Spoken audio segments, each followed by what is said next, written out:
별을 보려면 망원경을 통해서 별을 볼 수 있습니다. 세균을 보려면 반드시 현미경을 통해서 보아야 합니다. 방향을 알려면 나침판을 보아야 됩니다. 하나님을 보려면, 하나님 만나려면 성경을 보아야 합니다. 성경이 없이는 하나님을 알 수가 없습니다. 성경에는 천지 창조의 시작과 인간의 창조, 죄의 시작, 마귀, 천사, 천국, 지옥이 다 소개되고 있습니다. 오늘 저는 성경에 감춰진 사실을 여러분에게 소개하겠습니다. 이 땅의 모든 그리스도인들이 열심히 신앙생활을 하는데 그 사람을 보면 무기력합니다. 기도가 능력이 없고 신앙생활에 어깨가 처져 있습니다. 가장 활발하게, 씩씩하게, 그리고 가장 담대하게 신앙생활을 해야 될 분들이 이상하게 전부 처져 있습니다. 세상 무거운 집은 다 지고 있는 것 같습니다.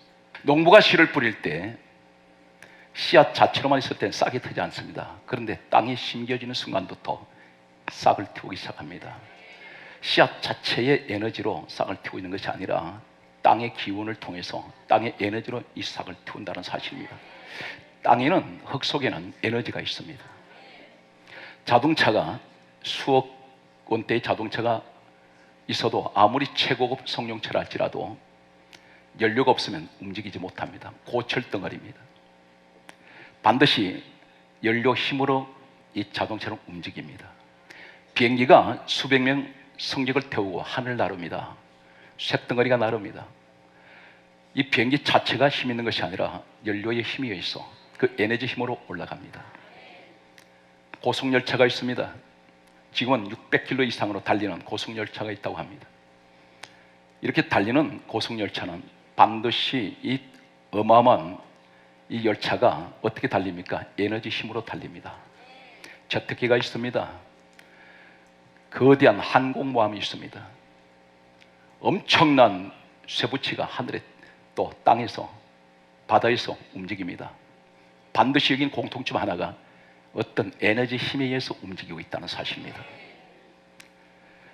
모든 이 지구의 자연 현상은 전부 다 눈에 보이지 않는 어떤 에너지 힘에 의해서 이 자연은 움직이고 있다는 사실입니다. 영적인 생활도 마찬가지입니다. 왜 무기력할까요? 예수님께서 부활하셨습니다. 부활하시고 난 후에 제자들에게 찾아오셨습니다. 이 사람들 다 도망간 사람들입니다. 주님이 직접 찾아오셔서 하신 말씀이 요한복음 20장 22절에 다음과 같이 말씀하고 있습니다. 본문 말씀이 되겠습니다. 숨을 내쉬며 가라사대 성령 받으라. 왜 숨을 내쉽니까? 숨을 내쉬는 것과 성령은 무엇을 말씀하고 있을까요? 성령은 숨을 쉬는 것과 같다는 것입니다. 사람이 숨을 쉬지 않으면 죽습니다. 영적 생활에 성령이 함께하지 않으면 그 영은 죽은 영입니다. 신앙생활에 두 형태의 사람이 있습니다. 껍데기만 교회 다니는 사람이 있고 성령과 함께 은혜 생활하는 분이 있습니다. 봉사가 전혀 다릅니다. 성령이 함께하는 봉사는 피곤하지가 않습니다. 보람이 있습니다. 즐겁습니다. 누가 손가락질해도 전혀 개의치 않습니다. 그런데 성령이 함께하지 않을 때 대단히 피곤합니다. 자꾸만 육신의 생각, 인간적인 생각만 자꾸 자리 잡습니다. 내가 왜 이런 일을 하고 있을까? 왜 이런 일을 하면서 내가 교회 봉사하면서 욕은 욕대로도 먹고 이렇게 내가 사람들한테 무시당할까? 이런 생각만 자꾸 자리 잡습니다. 예수님께서 부활하신 후에 제자들이 오셔서 하신 말씀은 숨을 내쉬며 가라사대 성령을 받으라 말씀하시더니 이 땅에서 40일 만에 감람산에서 성천하실 때에 사도행전 1장 8절은 다음같이 말씀하고 있습니다.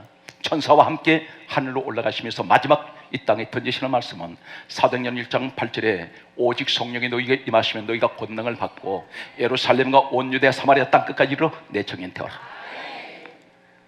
부활하시고 제자들에게 첫 마디가 성령 받으라 말씀하시더니 떠나시면서도 약 500여 명이 보는 앞에서 그렇게 말씀합니다. 성령 받으라고 말씀하셨습니다. 갈라디아 5장 16절에 이렇게 말씀합니다. 너희는 성령을 쫓아 행하라. 성경은 명령을 합니다. 성령 쫓아가라. 성령을 따라가라 말입니다. 성령보다 앞서지 말고 믿음보다 앞서지 말라는 것을 말씀하고 있습니다. 성경지 속에서 보게 되면 에베소서 5장 18절에 하나님께서 성경이 이렇게 말씀합니다. 오직 성령 충만 받으라. 성령을 받기는 받는데 어느 정도로 성령이 내게 강하게 역사해야 충만한 은혜가 임해야 합니다. 에스겔 47장 1절에 보면 성전에서 물이 흘러내리고 있습니다.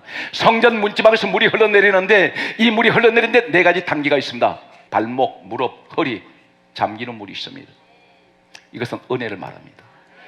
어떤 사람은 발목 은혜만 가지고 무릎 발목까지밖에 오지 않았습니다. 이 은혜로 교회 다니는 사람이 있습니다. 그리고 무릎 은혜가 있습니다. 무릎은 무릎 꿇고 기도하는 자리입니다. 기도하면서 교회를 다닙니다. 허리는 신체 반입니다. 절반 신앙입니다. 이 세 가지 공통점이 어떤 것인지 아세요? 물속에는 들어와 있어도 주먹 상처는 다 드러나 있다는 사실입니다. 폭염에 내리 쪼이면 갈증납니다. 뜨거워서 못 견뎌요. 이것은 뭘 말씀하고 있습니까? 네 번째 단계가 어딥니까? 물속에 헤엄하는 물, 완전히 잠기는 것입니다. 내 모습은 간 곳 없고 보이는 것은 은혜의 모습밖에 없어요. 물밖에 보이지 않습니다. 몸은 물속에 들어와 있습니다. 시원합니다. 아무리 폭염에 내려 쪼아도 인생의 무더운 인생의 사계절이 계속 찾아와도 나는 덥지가 않아요. 갈증이 오지 않습니다. 물속에 잠겨 있으니까 이것이 바로 성령 충만입니다. 이 속에 은혜 충만, 성령 충만 들어가 있을 때에 바로 성경은 말씀합니다. 에스겔 47장 12절에 이 물이 이르는 각지마다 모든 생물이 살고. 언제 물이 흘러가나요? 헤엄한 물이 될 때. 오늘 여러분 헤엄치는 물 이 속에 들어가 있으시기 바랍니다. 저는 강조합니다. 헤엄하는 물 한 치면 발목, 무릎, 허리까지 오르는 은혜 가운데 있는 사람은 땅을 디디고 있지만 헤엄하는 물은 그냥 타고 넘어갑니다. 땅에 무엇이든 상관없습니다. 이 물이 이런 각지마다 모든 생물이 살고 달마다 새실과 맺으리니 이 물이 성소로 말미암아 나옴이라. 은혜의 물 속에 내가 들어와야 됩니다. 오늘 저는 성경에서 말씀하는 성령의 7가지 의미를 여러분에게 소개하겠습니다. 저는 간절하게 소망합니다. 이 민족이, 한국 교회가 은혜가 식어진 이 민족에게 주여 다시 한번 성령의 불같은 역사가, 성령의 충만함이 함께 주옵소서. 간절하게 소망합니다. 지금 이 시대는 내가 강하지 않으면 버티지 못합니다. 체력도 강해야 합니다. 생활력도 강해야 됩니다. 믿음도 강해야 됩니다. 기도도 강해야 됩니다. 성령 충만해야 됩니다. 약한 자는 도태되게 되어 있습니다. 그래서 사사기 14장 14절에 강한 것에서 단 것이 나왔다고 합니다. 내가 인생의 단맛을 내려면 신앙이 강해야 됩니다. 오늘 저는 7가지 성령이 말씀하시는 성령이 기록된 의미를 여러분에게 소개하고 있습니다. 첫 번째, 요한복음 7장 37절에서 39절의 말씀 보게 되면 물을 가리켜 성령을 의미하고 있습니다. 성령의 물 같은 역사, 어떤 것을 말하고 있을까요? 이 물은 사람에게 없어서는 아니 될 절대적인 생명과 같습니다. 금덩어리는 없어도 살 수 있습니다. 은덩어리가 없어도 살 수 있습니다. 다이아몬드가 없어도 살 수 있습니다. 세상 권리가 없어도 살 수 있어요. 그러나 물 없으면 죽습니다. 성령을 말씀하고 있습니다. 다시 말해서 우리 인생, 우리 신앙생활에 성령은 물과 같이 귀한 분입니다. 생명 같은 분입니다. 오늘 사랑하는 성도 여러분, 이 자리에 오늘 성령이 나와 함께 앉아 않는다고 생각한다면 오늘 반드시 기도하실 때에 사도행전 1장 14절에 말씀합니다. 마음을 같이하여 전혀 기도에 힘쓸 때 성령이 임해버립니다. 오늘 이 밤에 사모하시기 바랍니다. 반드시 성령은 기도하는 사람을 통해서 이루십니다. 사도행전 8장 15절에 보게 되면 성령 받기를 기도했더니, 성령을 받기를 기도했더니 성령이 기도하는 사람에게 임합니다. 오늘 이 밤이 그 자리가 되시기를 예수님을 축복합니다. 물의 역사가 어떤 것일까요? 물은 가는 곳마다, 사막에도 물이 흐르면 옥토가 됩니다. 사막은 왜 사막입니까? 아무것도 못 자랍니다. 왜 그렇습니까? 물이 없기 때문에. 오늘 이 시대에 한국교회 성도들 대다수 보게 되면 심령이 쩍쩍 갈라졌습니다. 메마른 심령입니다. 왜 그렇습니까? 성령의 역사가 없어요. 강물 같은 생명수가 되는 성령의 역사가 내 마음에 임한다면 나는 내 심령이 갈라지지 않습니다. 오늘 하나님께서 말씀합니다. 주여, 우리가 간절히 간구하고 소망하는 한 가지 기도 제목이 있어야 됩니다. 한국 교회가 부흥되려면 어떻게 됩니까? 생명수의 강, 성령의 역사가 한국 교회에 흘러 넘쳐야 된다는 사실입니다. 오늘 시간 우리 한국 교회가 살아나려면 성령 역사 일어나야 됩니다. 물 같은 성령 역사가 주여 강물처럼 흐르게 하셔서 이 강물 물줄기가 한국교회뿐 아니라 하나님 섬기는 모든 성도들이 가정에 흘러넘치게 하여 주옵소서. 오늘 사랑하는 성도 여러분, 이 축복의 주인공이 되시기 바랍니다. 반드시 물은, 수력 발전소는 전기를 만들어냅니다. 물은 에너지입니다. 따라서요, 물은 에너지입니다. 거기 와서 성령은 내게 파워가 됩니다. 가장 가공할 능력이 나타나요. 오늘 사랑하는 성도는 이 자리가 축복의 자리가 되시기 바랍니다. 두 번째, 사도행전 2장 2절에 보게 되면 성령을 가리켜 무엇이라고 말씀합니까? 바람 같은 성령이라고 말씀합니다. 바람의 역사, 이 바람은 어떤 일을 만들어낼까요? 이 사막의 평지였습니다. 그런데 하룻밤 지나봤더니 거대한 산을 만들어버립니다. 모래산을 만듭니다. 왜 그렇습니까? 밤에 놀라운 강력한 바람이 불 때에 모래산을 만들어버립니다. 모래산을 만들었던 이 산이 또 하룻밤 자고 났더니 평지가 되어버립니다. 온데간데 없어졌습니다. 이 사건이 성경에 뭐라 말씀합니까? 스가랴 4장 6절에 하나님께서 이렇게 말씀합니다. 이는 힘으로 되지 아니하고 능으로 되지 아니하며 오직 나의 신으로 되느니라. 우리 사랑하는 성도 여러분, 내 힘으로 무엇을 한다고 하지 마세요. 한계가 있습니다. 불가능한 일이 너무 많습니다. 우리는 할 수 있다는 일보다도 못하는 일이 너무 많습니다. 생명은 마음대로 못하는 것이고, 병도 내 마음대로 고치는 것이 아니고, 자녀 내 마음대로 못합니다. 내 의지대로 안 됩니다. 한 가족, 한 테두리 같은 가정에 있는 내 남편, 내 아내도 내 마음대로 못합니다. 중요한 것은 하나님 손에 달렸습니다. 하나님께서 말씀합니다. 이는 힘으로 되지 않고 능으로 되지 아니하고 오직 나의 신으로 되느니라. 그렇게 말씀하시면서 뭐라고 말씀합니까? 큰 산아 내가 무엇이냐? 수룹바벨 앞에서 평지가 될지다. 바로 이 말씀을 무엇을 말합니까? 큰 태산 같은 큰 산이 하루아침에 평지가 되어버립니다. 다시 말해서 바람 역사가, 성령의 바람에 불어오면 내 가정에 큰 태산 같은 문제들이 평지로 만든다는 사실입니다. 그 문제산이 온데간데 없어져 버립니다. 오늘 성령으로 우리에게 말씀하고 있습니다. 물 같은 성령 역사, 바람 같은 성령 역사가 여러분과 함께 하시기 바랍니다. 세 번째, 성경은 말씀하고 있습니다. 성령의 의미가 어떤 것일까요? 사도행전 2장 3절 말씀을 보게 되면 오순절 성령이 임하실 때에 불 같은 성령이 임했습니다.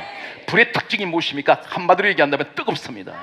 오늘 성령의 불이 내게 임하면 성령은 어디 와 계세요? 내 머리에 와 있습니까? 내 귀에 와 있습니까? 아닙니다. 내 마음이 성령이 오시는데 내 마음이 뜨거워진다는 것입니다. 어떻게 뜨거워집니까? 열정이 생깁니다. 주님만을 위해서 일하고 싶어요. 사업을 해도 주를 위하여, 자녀를 길러도 주를 위하여. 내가 존재하는 이유가 우리 주님을 위해서 내가 있다는 것입니다. 요한복음 15장 26절에 말씀합니다. 주님이 말씀하시기를 성령이 오시는 것은 이렇게 말씀합니다. 그가 성령이 오시면 그가 나를 증거하실 것이요, 성령이 오신 목적은 예수님 증거하기 위하여. 그래서 우리 가운데 성령이 마시면 오직 예수를 위하여 내 인생 목표가 주님께로 맞춰진다는 사실입니다. 아직도 세상을 바라보십니까? 오늘 시간 성령 받으시기 바랍니다. 오늘 저는 강조합니다. 주여, 이 민족이 특별히 성령의 불이 임하는 자리가 되게 하여 주시고, 하나님 저 이북의 모든 지도자들이 그들이 하나님 어떤 모습으로 살아간다 할지라도 저들에게 주여 성령의 불을 주셔서 태울 것은 태워주시고, 하나님 부서지건 부서지게 하여 주사 이 민족의 성령으로 하나 되게 하여 주소서. 무력으로 통일하는 것이 아니라 성령으로 통일해야 됩니다. 성령의 사람들이 모여야 합니다. 오늘 성경 말씀을 계속해서 보게 되면 불의 특징이 또 한 가지가 어떤 것입니까? 불은 오게 되면 뜨거워지는데 불은 또 한 가지는 말씀합니다. 잊게 만듭니다. 내 신앙이 성숙해져 버려요. 어설픈 신앙생활을 하지 않습니다. 반드시 불이 오면 내 신앙이 모든 것을 잊게 만들고 태우며 녹여버립니다. 쇳덩어리 같은 고집, 쇳덩어리 같은 교만, 돌덩이 같은 이런 교만, 이것이 불이 강력하게 들어가 버리면 다 터져버립니다. 다 녹아진다는 사실입니다. 오늘 사랑하는 성도는 불을 받아야 됩니다. 그래서 성령은 받아도 안 받아도 되는 것이 아니라 반드시 성령이 내게 임해야 돼요. 오늘 이 사실을 믿는 여러분에게 축복에 함께 하시기 바랍니다. 간절한 기도할 때 소망은 이 민족이, 한국교회가 잘 되어야 이 민족이 잘 될 수가 있습니다. 그러면 어떻게 됩니까? 주여, 우리나라의 모든 목회자들이 성령의 불을 받아야 되며 모든 직분자들이 성령 충만 받아야 됩니다. 그래야 이 민족이 살 수가 있어요. 사방을 돌아보면 적대국들입니다. 전부가 호시탐탐 우리 민족을 노리고 있습니다. 신앙생활의 생명은 성령입니다. 성령이 함께하면 두렵지가 않아요. 네 번째, 성령께서는 우리에게 무엇이라 말씀합니까? 사도행전 2장 13절에 성령을 받았던 사람들을 가리켜 저 사람들 새술에 취했다 그랬습니다. 술을 마셨다가 아니라 취했다 그랬습니다. 술을 마신 분들, 취한 분들 얘기를 들어보면 근심이 오고 걱정이 오고 두려움이 올 때에 술에 취해버리면 이 근심을 잊혀진다는 것입니다. 오늘 그렇다고 돌아가서 슈퍼에 들러서 소주를 사든지 맥주를 사서 집에 가서 목사님이 술을 마시면 잊어버린다니, 오늘 그러기만 해보십시오. 술을 마셔서 취하면 사람 근심도 잠시 동안이지만 술을 마시고 취했을 때는 염려도 불안도 두려움이 없다 그래요. 이걸 왜 성경은 성령을 가리켜 새술에 취했다고 말씀하지 않습니까? 성령이 내게 임하면 새술에 취한 이런 역사가 오면 어떻습니까? 마음에 근심이 없어져요. 두려움이 없어져 버려요. 그리고 사람이 담대해집니다. 술 취한 사람들은 아무한테나 시비 걸더라고. 나도 한번 시비 한번 걸릴 뻔해서. 목사도 눈이 안 보여. 오늘 중요한 것은 성령을 받으면, 내가 성령이 임하면 세상이 무섭지가 않아요. 담대해집니다. 문제가 문제를 보이지 않습니다. 반드시 사는 성도들은 주님 안에서 성령을 받는 이 시간 되시길 바랍니다. 아무것도 염려하지 마세요. 두려워하지 마세요. 주님 말씀하신 대로 성령을 받으세요. 성령을 받되 강하게 받으시기 바랍니다. 불같은 역사가 일어나시기 바랍니다. 물의 역사, 바람의 역사, 불의 역사, 술의 역사. 다섯 번째는 무엇을 우리에게 말씀하고 있습니까? 에베소서 1장 13절을 말씀합니다. 약속의 성령으로 인치심을 받았다 있습니다. 이는 도장입니다. 성령께서 보정이 되어 주신다는 것입니다. 여러분, 이 보정이라는 말은 내가 어떤 사람한테 돈을 빌릴 때 반드시 보정이 세우듯이 우리 성령님은 내게 보정이 되어 주신다는 겁니다. 나를 대신해서 변호해 주시고, 보혜사란 말이 무슨 말인지 아십니까? 변호자라는 뜻입니다. 항상 나의 모든 허물을 가려주고 나를 위해서 위로해 주고 나를 위해서 모든 것을 허물을 덮어주는 바로 그분이 성령님이세요. 오늘 반드시 성령이 충만한 은혜가 여러분과 함께 하시기 바랍니다. 여섯 번째는 무엇을 말씀하고 있습니까? 마태복음 3장 16절의 말씀 보게 되면 예수님께서 요단강에서 세례받고 올라오실 때에 비둘기 같은 성령이 임하셨습니다. 왜 비둘기입니까? 왜 독수리가 아니고 비둘기일까요? 비둘기는 전 세계 만국 공통 평화의 새입니다. 그래서 어떤 행사 때는 비둘기를 날려보냅니다. 평화의 상징을 말합니다. 오늘 성령이 내게 임하시면, 비둘기 같은 성령이 내게 임하시면 내 가정에 평화가 옵니다. 이 민족이 주여 비둘기 같은 성령의 역사하심이 임하게 하여 주셔서 하나님 하나 되게 하여 주시옵소서.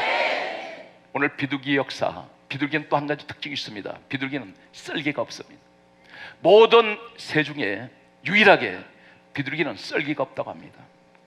썰기 없다는 것은 우리 흔히 이런 얘기 하는 것 들어보셨습니까? 저 사람은 썰기도 없는 사람이야. 자기 보고 욕하는 사람한테 또 찾아가서 사람이 썰기도 없이 저렇게 한다고.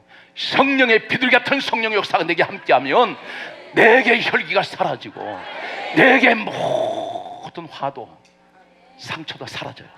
중요한 것은 평화가 온다는 사실입니다. 일곱 번째는 우리에게 무엇을 말씀하고 있습니까? 누가복음 4장 18절에 성경이 이렇게 말씀합니다. 주의 성령이 내게 임하셨으니 내게 기름을 부으시고. 기름 같은 성령에서 기름 부음이 임한다는 사실입니다. 기름은 에너지입니다. 기름은 미끄럽습니다. 기름은 윤택하게 합니다. 오늘 이것은 무엇을 말합니까? 내가 성령의 강력한 기름 부음이 임하면 파워가 와요. 에너지가 생깁니다. 능력이 옵니다. 그래서 그 말씀이 고린도전서 12장 7절에 성령의 9가지 은사가 오는데, 성령이 임하면 9가지 은사가 따라옵니다. 첫째가 지혜의 말씀이 옵니다. 지식의 말씀이 옵니다. 믿음이 옵니다. 팽고치는 은사가 옵니다. 능력이 옵니다. 예언합니다. 영분별합니다. 방언합니다. 통역합니다. 오늘 이것이 바로 능력이라 그래요. 팽고치는 은사, 능력, 예언, 영분별, 방언, 통역. 오늘 여러분 사모하는 사람에게 이 은사를 주신다고 약속하고 있습니다. 축복의 주인공이 되십시오. 오늘 그런데 성경은 이렇게 말씀하고 있습니다. 스가랴 4장 6절 말씀을 계속해서 여러분에게 소개합니다. 스가랴 4장 6절 말씀을 보게 되면 이는 힘으로 되지 아니하고 능으로 되지 아니하고 오직 나의 신으로 되느니라 말씀하신 하나님께서 이렇게 말씀합니다. 큰 산아 내가 무엇이냐 서뭇바벨 앞에서 평지가 될지어다 말씀하신 후에 하신 말씀이 그가 머릿돌을 내어놓을 때에 은총이 그에게 있을지어다. 우리에게 이렇게 말씀한 내용이 무슨 내용입니까? 내 힘으로 되지 않고 내 능력으로 안 되는 일이 하나님의 신 성령 역사가 나와 함께 하니까 태산 같은 문제가 산이 평지가 되는데 오늘 서뭇바벨 자리에 서시기 바랍니다. 그때 하나님께서 말씀합니다. 그가 머릿돌을 내어놓을 때에 우리에게 요구하십니다. 머릿돌을 내어놓아라. 네가 성령을 받았으면 오늘 네가 능력 받았으면 이제는 머릿돌 내어놓아. 이 머릿돌을 앞세우라는 것입니다. 머릿돌을 하나님 앞에 내놓으라는 것입니다. 내 인생 앞에 머릿돌을 앞에 들고 가라는 것입니다. 이 머릿돌이 바로 누굽니까? 사도행전 4장 11절에 우리의 머릿돌은 예수예요. 예수 그리스도 주님을 위해서 나아가시는 여러분 되시기 바랍니다. 오늘 주님만이 우리에게 유일한 구원의 주가 되신다는 사실을 믿습니까? 오늘 사랑하는 성도 여러분, 힘들고 어려운 이 시대가 분명 낭만의 시대는 아닙니다. 지상 낙원은 아닙니다. 때로는 지옥 같은 현실 속에 우리가 그 속에 들어있다는 사실입니다. 그런데 지옥 같은 곳에도 천국이 있다는 사실입니다. 그것이 바로 무엇입니까? 주님이 내 안에, 성령이 내 안에 계시면 반드시 내 마음은 천국이 될 수가 있어요. 천국의 주인이 누구십니까? 예수님이십니다. 천국의 주인이신 예수님이 내 마음에 모시고 있으니 내 마음은 천국을 이룹니다. 육신은 껍데기질하지 않습니다. 내 마음에 평안이 있을지 오늘 여러분 이 자리가 그 자리가 되시기 바랍니다. 그래서 주님이 이렇게 말씀합니다. 수고하고 무거운 짐진 자들아 다 내게로 오라. 내가 너희를 쉬게 하리니. 할렐루야. 주님 앞에 오면 안식이 있어요. 우린 전부 수고하고 무거운 짐을 지고 있습니다. 근데 주님 앞에 오면 다 내려놓게 합니다. 오늘 이 자리가 그 축복의 자리가 되시길 바랍니다. 사랑하는 성도 여러분, 그렇다면 우리는 어떻게 됩니까? 오늘 성경은 이렇게 말씀하고 있습니다. 계속 강조하겠습니다. 성경 말씀을 보게 되면 사도행전 9장 17절에 바울이라는 사람이 아나니아 종을 통해서 안수할 때에 성령이 임하세요.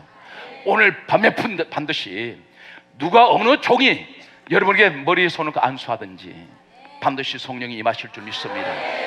오늘 안수를 받을 때에 신명기 34장 9절에 보면 모세의 시종이었던 여호수아, 이 사람이 아무도 지도자가 될 줄 몰랐습니다.